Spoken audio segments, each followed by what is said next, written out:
What's going on, everybody? I hope your week has been going well, and I want to start off by saying please go check out the last video I've posted, and it's talking about uh, don't be a hater. Don't be a hater. It's a video I shot my boy Anthony. Hopefully you guys enjoy it. But today, right now, I carved out some time in between editing to paint. Excuse my light here, it's covering up a little bit of the pain, not too much, but what you see in front of you now is a drawing that is just putting the shape on the canvas. It's not necessarily important. It's just there to kind of get a rough feel of where I'm going to be starting. I'm actually painting a painting for a series I'm going to start working on now as we speak, called Color Struck. And I've actually did a video about being color struck, but initially the series is about people who have been told, or who have been maybe not told but told or treated in a particular way because, or lesser than, told they're lesser than, or been treated lesser than because of their skin tone, or told that they're greater than or treated greater than because of their skin tone.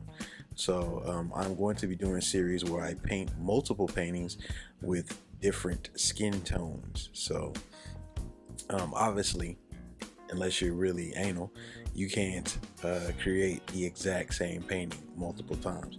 So the key whenever you're painting, whether it is the same painting or not, is to stay loose. I repeat, stay loose. So what you're viewing now not only is the drawing and the other painting, but before I get anything started, I want to lay a nice ground, which is going to be a burnt sienna. That's that yellowy looking color, and what the burnt sienna does is going to shine through all the other colors I'm going to lay on top of it. And then I use a burnt umber to get some kind of guidelines down. Going to be like a guideline to show where the shadows or darker areas of the figure are going to be, and kind of blot the figure in there.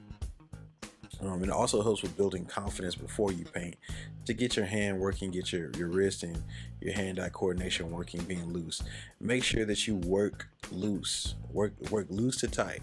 If you don't remember anything, work loose to tight, which means you might need to start with a bigger brush. You see me using kind of a medium grade brush.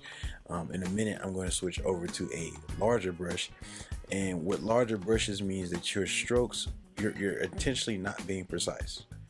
You just want to get a mark on there that is mimicking what reality is. You're not a photographer. This isn't Photoshop, photo class. This is painting, and painting is to be inspired by life, but not to mimic life. You're not here to be inspired and to mimic life, not to replicate life. Excuse me. So yeah, make sure that when you do get loose and you work from loose to tight, you make sure you don't hinder yourself in, which meaning that you don't get so loose you're losing what it is that you're going for.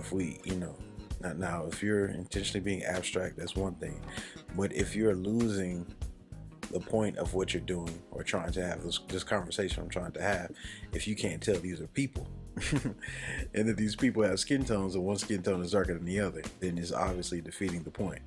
So just make sure you're doing whatever technique matches what your plan is. And I also advise you to have a plan before you start. You don't always have to. If you're a hobbyist or this is for therapy purposes, this is different. But as a fine artist, you want to make sure that you write ideas down, read books, do some research about what it is and what the kind of conversation that you're trying to have. For me, the conversation I'm having is about my family. Essentially, as I've searched and looked at the history of my family, I found out different truths, different facts. And the facts of it is that I'm from the part of my grandfather is from the Congo and from Britain. And there is an Indian Native American in him, and he was told there's Native American in your family. And for whatever reason, my assumption is, just being color struck, you want to diversify your history, make your history more rich, when you don't have to. Your history is rich already. So, I want to play on that. I want to play on my own experiences with being a darker skinned individual, so I'll be doing some self-portraits coming soon. And yeah, with that, that will conclude our our talk on today. I can't wait to continue this painting. I'm going to continue both of these paintings later on in the week. And yeah, please like, share, subscribe, tell your friends about me, and I'll catch you guys later.